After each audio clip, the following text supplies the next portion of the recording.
Cliff Pierre, agency owner, marketing expert, real estate investor, man, content creator, millions of followers. Like, how do you do it? How do you do it? Tell us. Welcome to the podcast. Thank you so much for making it. Tell us a little bit about yourself and how you got into all of this.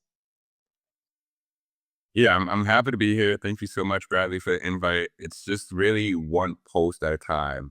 I think people will try to think it's overnight success, or it's just like, it's one day at a time, one post, one video at a time.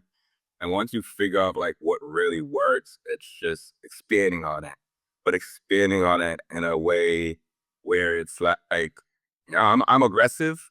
So once I see something working, I'm like, how can I make it work more? How can I make it work faster? How can I get the results in 30 days that most people take 6 months to get?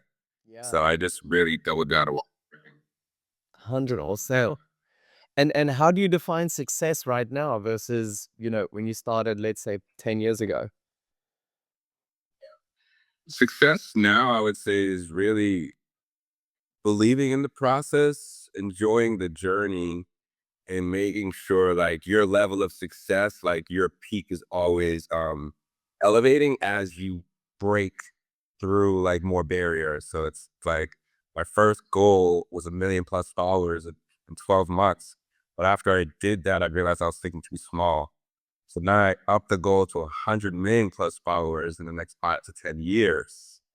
So it's like, I'm probably, yeah, after you break up a million, it's like, what do you do next? So I had 1 million+ followers and $1 billion in the next 5 to 10 years. Once I do that, I want to basically pull out 1 to 200 million to open up like a private entrepreneur university where I teach people marketing, advertising, crypto, tech, real estate. And I'm going to finance it. It's going to be primarily for underprivileged youth and adults that just need more technical skills and knowledge so they can make more money and live a better life. So that's really like my long-term goal. That's beautiful. That is beautiful. And for the people out there wanting, to reach their first million followers, what are the steps that they need to take in order to reach those views and those followers? You have to not care what anybody thinks. You have to be extremely confident in yourself.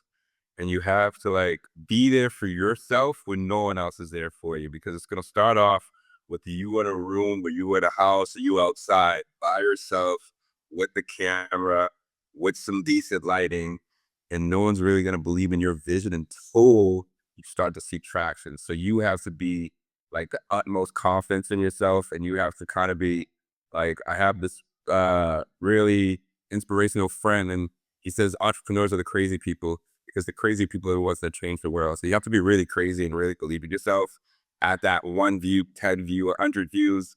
Then you start getting 1,000, 10,000, 50, 100, and then you start breaking the million+ views, and then it becomes an addiction. It's an addiction of like, oh my gosh, how can I make my next video better than the previous one? And it has to be like a passion and a love versus like doing it just for the numbers. The numbers are like, they'll come, but the love of the creating content has to be there because it's hard in the beginning. Yeah, it's challenging because it's like, it's going to work. Yeah, 100%. 100%. And you're such a jack of all trades. So before I jump into like SEO questions or marketing and strategy questions, I just want to jump into one last like success question. If you could start over in today's marketing landscape, what would you do differently? I would have started in 2018 or 17 once TikTok came out. I think I waited a little like post pandemic to really start creating content. I had some VAs that I was working with in 2020, and I was creating images in like 2020, 2019. I was just creating these like more like inspirational images, but video was really what I should have been doing in 2018, 19. Because I think if you got grandfathered into TikTok, it was like, the Kali Lanes, what do you call it? The twins that have the crazy hair, Yeah. and all that stuff. They were re, they were like pandemic, and like when it was musically transitioned to TikTok.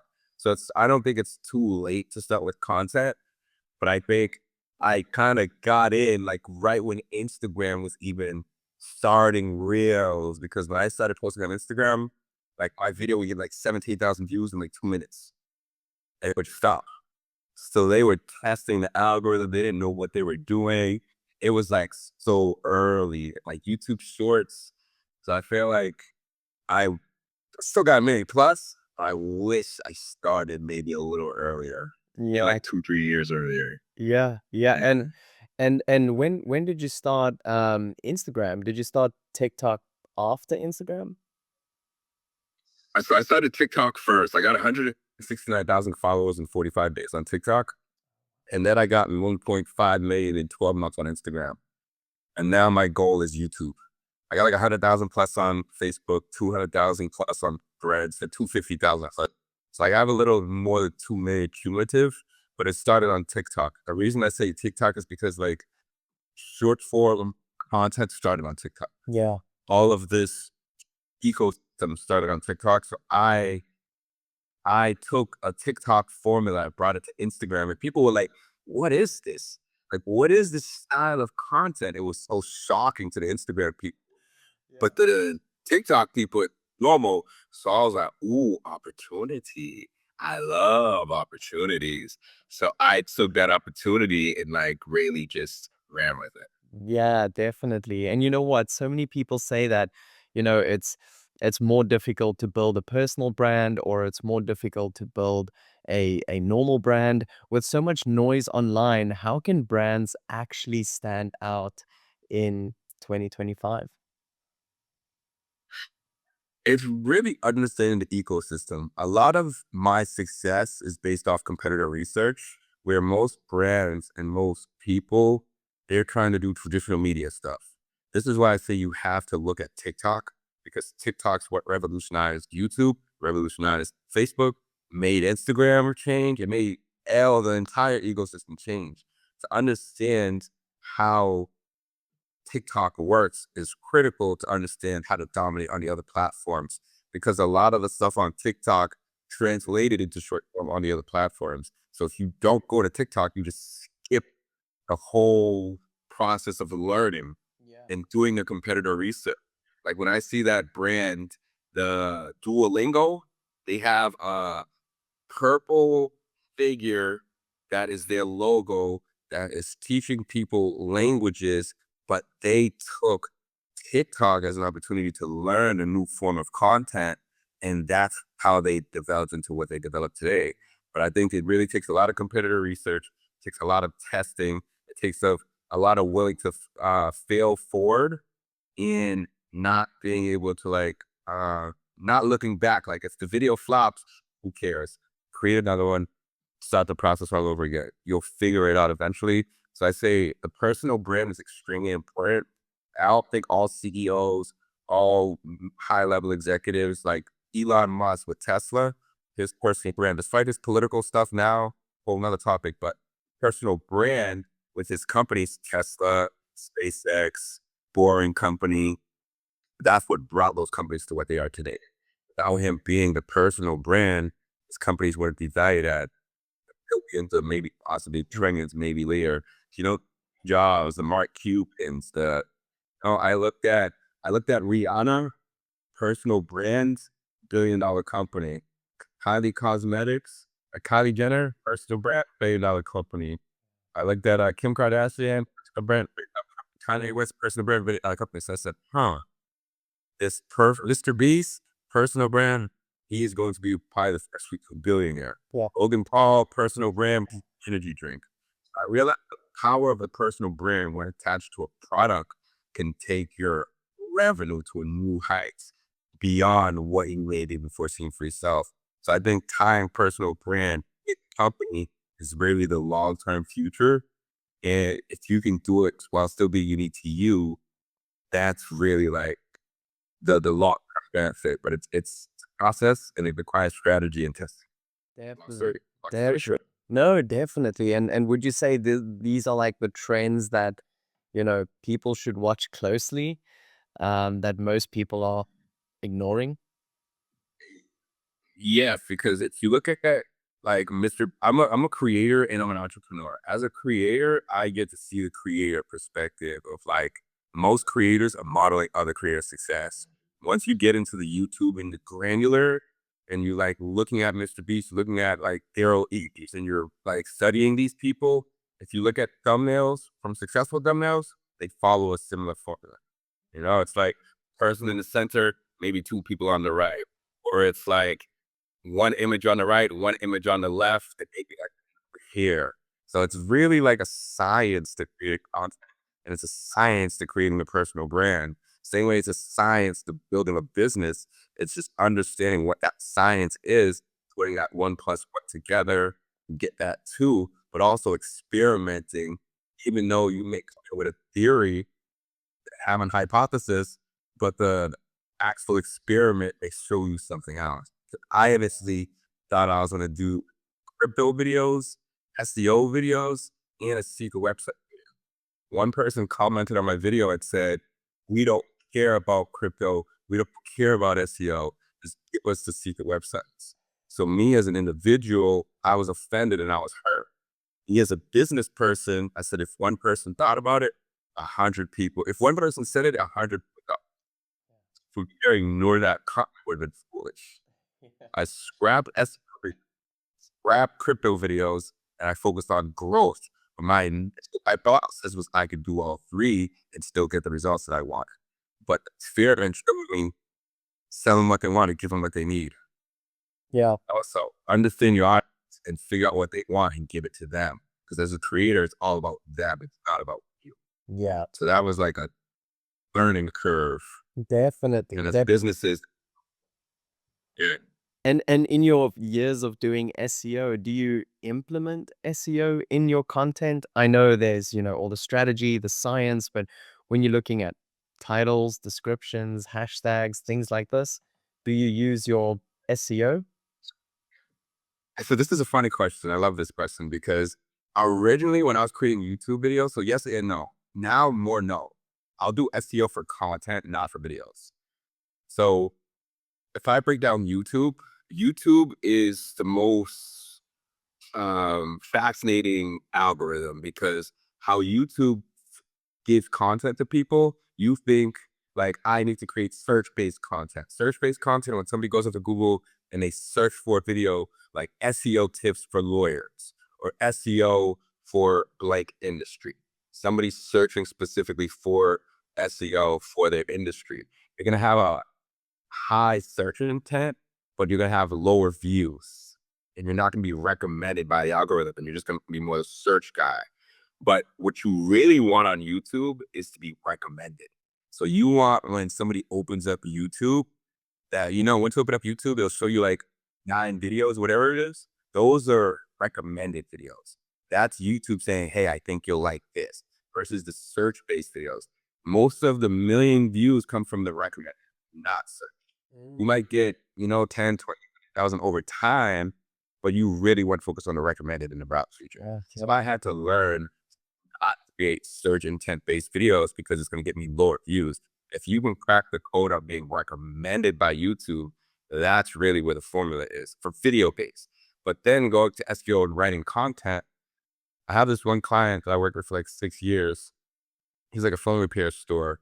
What I did with his website is I created content based around everything that a person would search for if they broke or damaged their phone, like how to fix the cracked screen or green screen on Android, or how to, water damage the cell phone, whatever it is, right? But what I did is I searched the people. I went to Google and I would search maybe iPhone repair. And then the people also ask as you scroll down, those are questions that people are asking. So in an SEO world, I'm going to take those questions. I'm going to use AI to answer that. So I created like maybe 1,000+ blogs on that client site, answering different variations of maybe like 500 to 1,000. I might watch like 10,000. yeah, yeah. I created blogs answering these questions. Long story short, to help me get like 19,000 clicks in the last like 30 days. He had people even in Africa reading his blogs because now he's not just local search intent, he's national search intent by answering the questions that people are looking for, and people even ship in their cell phone to get it fixed because they found him online and they read their blog. They read his blog. And the other day, I used AI to do all of that, and I also took that strategy with my marketing company, and I created like multiple blogs, like what is SEO for blank industry. So what is SEO for doctors, dentists, lawyers, corporate housing. Somebody booked a call with me the other day after reading on blogs talking about what is SEO for corporate housing because they assumed that I was an expert in corporate housing, but I'm really an expert in SEO. So I just figured out what people are searching for per industry, created a blog per industry. So that's more search intent based versus just what is SEO. So I really understand like what is local SEO, what is national SEO. So I took that strategy and I'm creating multiple blogs answering questions. And I also took the people also asked questions for marketing. I took that from my real estate investing company to answer questions of like what to do if your house is in foreclosure. So that's where the field-based search intent is different versus the Google search intent, but they do work with each other. But you would also even incorporate videos into that great content. So that's SEO craziness, but it works. Understanding the strategy again. Definitely. Some situation. Yeah, that is absolute gold. I love it. So would you say SEO is still a good investment in 2025? Definitely. I say SEO, especially on your industry, it's never going to go away. Yes, ChatGPT is taking a little bit of the search-based intent, but people are always going to want to read articles, and especially as you reach the older demographic that's not as tech savvy that's using ChatGPT. Yeah, yeah. And what about backlinks? Do you think backlinks are still king or has that changed? Yes, I agree. So my strategy for SEO is simple. Keyword research. First step is keyword research. Second step is content creation. Third step is link building. So we're just going to find what are the keywords based off the business, create that content, and we're going to create, like my strategy is to create multiple pages based off each individual keyword. So going back to that iPhone repair store, he would do iPhone, Android, cell phone, iPad, and let's say computer repair. Yeah. Instead of me creating one page on the website that just puts all of them on it, I might have one general page, but then on that page, I'm gonna have icon that links to the Android repair. It's going to take you to another page for that specific keyword and for the city.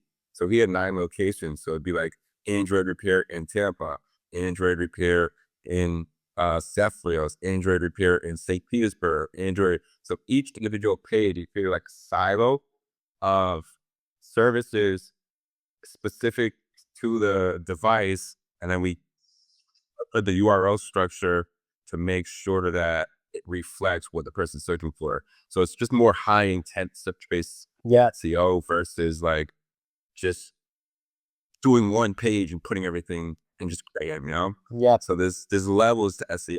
It's more work. And I think if you got the right SEO, they should be doing the long-term strategy versus the short-term, just one page, try to rank for everything on the page. Yeah, 100%. I agree. I agree. And obviously having your solid website in place, but that's perfect. Keep it simple. Well, listen, Cliff, I'm gonna end off with the last 4 questions. This is gonna be quick fire, fun questions. All right. Number one marketing book or podcast you would always recommend. It depends what you're looking for. Marketing, I would say Ty Lopez is still the GOAT in my opinion. I'm always gonna say Ty Lopez. And then for like marketing, there's a book that audio that I've been recently reading. It's called The Greatest Salesman. And The Greatest Salesman, it's gonna take you 8 months to read it. The reason it's gonna take you 8 months, I think it's 8 months, it's 9 months, something like that, is because each day you're listening to a specific scripture to enforce the sales principles into your brain to the point where it's like you just become the greatest salesman through like this book. So like that is one book that made my confidence with sales through the roof. And then marketing person, we had Ty Lopez. And then what was the other question? Okay, then the next question, that's amazing. As an entrepreneur, what tool or software could you not live without? GPT. Straight up. Okay, perfect. No, wait. Jeez. Yeah, 100%. I agree. Okay, number 3. What is a marketing myth that you would love to debunk? A marketing myth that I love to debunk. Yeah. Is there one? Posting once a week is going to get you results. I think that is foolish. I was posting 5 times a day at one point. I'm not saying post 5 times a day. That was my craziness. But I think minimum should be one a day. One a day. I love it. 1 to 3 a day. One a day should be your bare minimum. 3 a day, like once you realize it's working. 2 a day if you're just like cruising along. But 1 a day, I think, is bare minimum. Amazing. Amazing. I instead I hear the people say just post once every other day. You don't want to like I'm gonna run laps around those people quickly. 100%. Yeah. Minimum once a day. I agree. I agree. Gary V on them. Well, listen, last one, Tiff, is less of a question, more of a statement to just let the people know what you are currently busy with. What am I busy with? Yeah, yeah. Anything you want to leave the audience My with? main little trader house is yeah, my main thing is understanding like generational wealth. Like marketing is it's gonna help you move the needle. Right now I'm really focusing on real estate because I have friends that are making millions of dollars in real estate.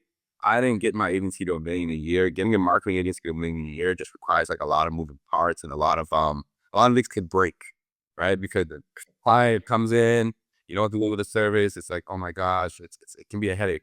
So I'm pivoting to do more real estate investing because it's a more transactional business. You make way more money. So I think marketing is great, but understanding that there's other opportunities out there. And if you have a passion for marketing, keep doing marketing, but don't feel like you have to stay stuck at one end of the street. I felt like I had to stay stuck at one end of the street. And now I feel like I can blossom with others and still keep my marketing background. So just don't ever feel like you're stuck and if always test the waters because there's other ways to make money in addition to marketing as well. Amazing.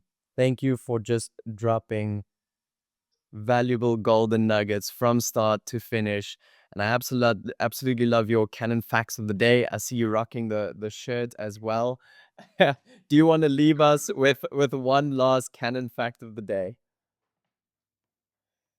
Can't fact of the day, believe in yourself no matter what. Because at the end of the day, if you don't believe in yourself and if you don't believe in your vision, it's hard to like try to convince somebody else to. So you have to have the utmost confidence in your vision and you have to already say what you want and you have to frame it like you have it today versus like, oh, I will try. It's like, no, I already did it. It's just the money didn't hit my bank account yet. So you are who you are and then be great in yourself and believe in yourself no matter what.